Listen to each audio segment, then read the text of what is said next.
فتحت الباب لكن انصدمت لما لقت مراد في وشها وهي بتبتسم بابتسامة جميلة. هي بصت له وهي بتقول: انت بتعمل ايه؟ حبيت اخبط عليكي واتكلم معاكي شوية. تتكلم؟ تتكلم تقول ايه يا مراد؟ هو في حاجة ولا ايه؟ لا، في حاجة كبيرة جدا. ايه هي؟ ما تقول. الحاجة الكبيرة يا استاذة هانم ان انا بحبك قوي. مش فاهمة بس شكرا يعني. ايه ده ثواني، سترين بتتكسف. هل اشوفك يا مسكيش وانتي ماسكه البنت ونطه فوقيها وعماله تضربيها؟ ايه نطه فوقيها دي؟ ما تحترم ما تحترم الفاظك. انا برضك اللي احترم الفاظي؟ انتي اللي تفكيرك شمال جدا. هما الاتنين بصوا لبعض لثواني وانفجروا من الضحك. اما على اللي كان بيراقبهم من بعيد اللي هو كان سليم، كان بيبص لهم كده. انا مش عارف يعني، بس هو تقريبا متضايق ان سليم فرحانه يعني. كان بيراقبها بكل تفاصيلها وبيفكر كده في حاجات قذرة كتير، لان دي هي تفكيرته اصلا مع النساء. المهم بعد ما خلصوا سيرين دخلت على الغرفة وهي مبسوطة جدا جدا جدا. النهاردة يعتبر احلى يوم. قطع تفكيرها لما افتكرت ان سليم معاها في القصر. اخدت نفس عميق وهي بتقول: ان شاء الله ما يطلعش فيه حاجة، ان شاء الله. بصت على خديجة اللي كانت نايمة جنبها ونامت سيرين جنبها، لكن سيرين ما كانش كابس عليها النوم خالص. طلعت وخرجت عند الحديقة، لكن اتخضت لما سمعت صوت من وراها. كان صوت سليم، هو بيبص لها بنفس النظرات القذرة اللي عمرها ما بتتغير كل ما يشوف أنثى جسمها جميل، او حتى لو جسمها مش جميل بس هو كل ما يشوف انثى في العموم اصلا. ها يا مزد. صوتها خضها اكتر، صوتها خلاها ترتاح. والله هي لو كان عفريت كان هيكون احسن. بصيت له وهي بتقول: ازيك يا سليم؟ ما هو واضح شفتك وانتوا بتهزروا مع بعض. الله اكبر عليك، الضحكه من هنا لهنا، شكلك مبسوطه قوي. ايه، مرتبطين ولا انت كده؟ هو ايه اللي انت كده؟ لا، ما هو مش كل الناس زيك. ان شاء الله بكره هنفتح في الموضوع ده وان شاء الله هنتخطب لبعض. انت مالك اصلا؟ امم صح. الف مبروك على الخطوبه للمره التانية. كانت بتقول كده بحس انها تفكره، يعني من باب التريقه. بصلها، بيقول لها: طيب كنت حابب اقولك على حاجه حلوه قوي بقى. لسه ما كملناش عرض الصور الجميل. خرج الموبايل وبدأ يوريها الصور أكتر، وكانت مشاهدها أوسخ يعني، وكان فيها مشاهد كتير جدا جدا وفيديوهات لسترين وهي لابسة وهي مش لابسة، حاجات من كده يعني. سيرين كانت واقفة مندهشة من هي بتشوفه. هي حرفيا كانت بتتمنى ان عينيها تتشل ولا انها تشوف حاجة زي كده. ما حستش بنفسها غير وهي بتمسك الموبايل وترميه في الارض، وبدأت انها تدوس عليها برجليها جامد. ضحك وقال لها: انت متخلفة يا بت، الفيديو ده في منه نسخات كتير. هي عارفة كده، لكن حاجة تطفي نار قلبها من الفيديوهات اللي هي شافتها. هي قالت له: ما انا عارفة، الوساخة بتجري في دمك وبتجري في الاشكال اللي زيك.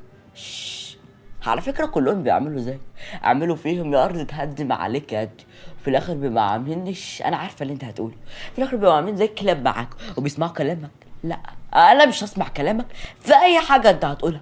واقول لك على حاجة تصدي فيك وتصدي في الفيديوهات دي. قرب منها بطريقة خلتها انها تتوتر شوية وقال: اهدي بقى كده، ما تخليش الحماس ياخدك وتتشجعي، لان الشجاعة وحش قوي عليك يا قطة. بصي، راقبها وهو بيراقب جسمها. بيقول: ليلة واحدة، ليلة واحدة بس وصدقيني والله لا تلاقي الدنيا جميلة خالص. بصي، هو انا ما وعدتكيش ان انا همسح كل الفيديوهات، لكن همسح نصهم. اصلا هفهمك، احنا هنقسم الفيديوهات على الاقل متقاطعة. سابته ومشيت، لكن هو مسكها ومسك ايديها، لكن هي بالايد التانية راحت لطشته بالقلم وهي بتقول: انت اتجننت ولا ايه؟ انت ازاي تمسكني كده؟ لا يا حبيبي، اوعى الجراحة تاخدك. الزبالة، الاشكال الزبالة اللي زيك ما يقدروش حتى ان هم يبصوا لي. سامع ولا لا؟ وبعدين الفيديوهات اللي انت مش عايز اقول بس الفاظ، بس الفيديوهات اللي انت فخور بيها قوي دي، وبعدين الفيديوهات اللي انت مبسوط بيها دي انت اللي المفروض تخبيها، مش تذللي بيها وتبقى مبسوط بيها قوي. لا، انت المفروض تخبيها وتبص في الفيديوهات عشان تعرف قد ايه انت ما عندكش ريحة الرجولة، وتعرف ان انت مركب خروف. سابته ومشيت بكل عصبية. اما عن واقفة كان واقف مصدوم، ازاي بقت هي الطرف الاقوى برغم ان هو اللي المفروض يذلها. المفروض تبقى زي اي بنت اول ما تشوف فيديوهات زي كده، يا اما بيقابلوا نوعين، يا اما واحدة بتتوتر وبتبقى حرفيا ان اصلا ان هي تبوس جزمته عشان خاطر تنفذ له اي طلبات، او التانية اللي بتبان قوية لكن بعد كده في الاول وفي الاخر بتجيله خضع عليه. لكن دي حرفيا ما استسلمتش، لكن ممكن تبقى هي شرسة شوية، يعني ممكن تاخد وقت وتجيله زي الكلبة. هي دخلت غرفتها وقفت على نفسها الباب وقعدت في الارض بانهيار. هي بتسحب كلامها، النهارده او الليله دي هي اوحش ليله في حياتها. اخيرا يوم ما ارتاحت بعد كل الضغط ده يطلع لها الشخص المجهول اللي غير حياتها في ثانيه بسبب طشها اللي هي كانت غرقانه فيه. وكانت فاكرة كده ان هي البنت القوية المنفتحة المتحررة الصايعة اللي تقدر تعمل كل حاجة هي عايزاها، تخرج في الوقت اللي هي عايزاه وتروح الاماكن اللي هي عايزاها، ما تفرقش حاجة عن الولاد. لكن اللي هي ما تعرفوش ان الولاد كمان بيشيلوا نفس الذنب، يا اما بيشيلوا الذنب في الدنيا او بيشيلوه في الاخرة. كانت بتعيط بطريقة شديدة وبترتعش. هي خديجة صحت على صوتها، بصت كده واندهشت، قربت منها وهي بتقول لها سيرين انت في ايه اللي مخليكي معيطة بالطريقة دي؟ احكي يا بنتي مالك. سنين حكت لها على كل حاجة وهي منهارة من العياط.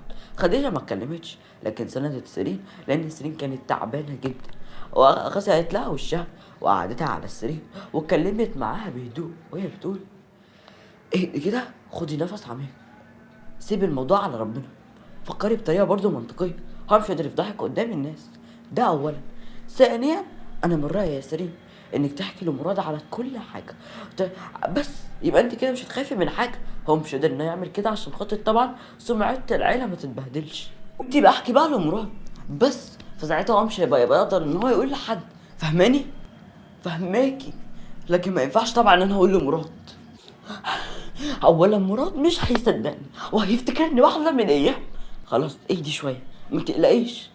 سمعوا اذان الفجر. خديجه قالت لها يلا يلا قومي نتوضى ونصلي ركعتين وسيبي الموضوع على ربنا. بس يا سيرين اهم حاجه انك تقولي لمراد، انت لو قلت لمراد هو مش هيبقى ماسك عليكي حاجه، بس اهم حاجه انك تقولي له. ده غير كده هو اصلا لازم يبقى عارف حاجه زي كده.